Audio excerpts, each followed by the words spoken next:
ازيكم يا مواليد برج الحوت؟ يا رب تكونوا بخير. توقعات برج الحوت ليوم الثلاث 3 يناير كانون التاني 2023. بالنسبة لك النهاردة يا حوت، توقعات العشرية الأولى مواليد 19 فبراير لواحد مارس.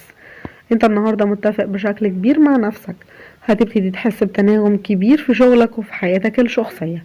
كل ده هيأثر على كل الأشخاص اللي حواليك لما ليك من علاقات قوية مع شريك حياتك ومع أسرتك.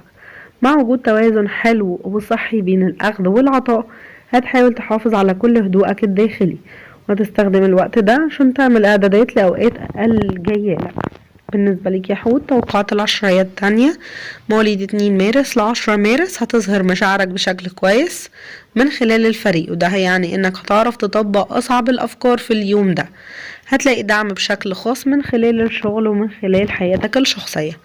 بالنسبة ليك النهاردة يا حوت، توقعات العشرية التالتة مواليد 11 مارس ل20 مارس، هتعرف تتبنى موقف مؤيد تقوي بيه كل الروابط الأسرية اللي عندك.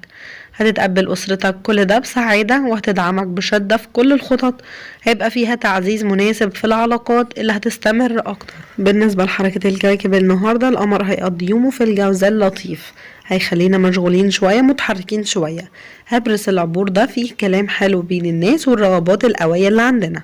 هنبقى كل الأمور محفزة أكتر علشان نعرف ننتقل في شغلنا لمشروع جديد.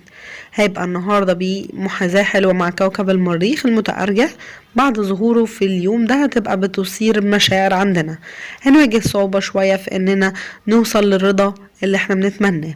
هيتجه كوكب الزهرة نحو المشتري، مع تقدم في اليوم ده في الصباح هنبقى متعاونين من خلاله بشكل استثنائي، مستعدين ندي لنفسنا فرصة من غير ما نشك. التأثر ده هيحفزنا وهيحفز مزاجنا. الجو هيبقى حلو عشان نسامح ونراعي كل الأشخاص اللي حوالينا. هيبقى في دفء، في اندفاع. احنا النهاردة أكتر استعداد وتفاؤل وكرم من المعتاد.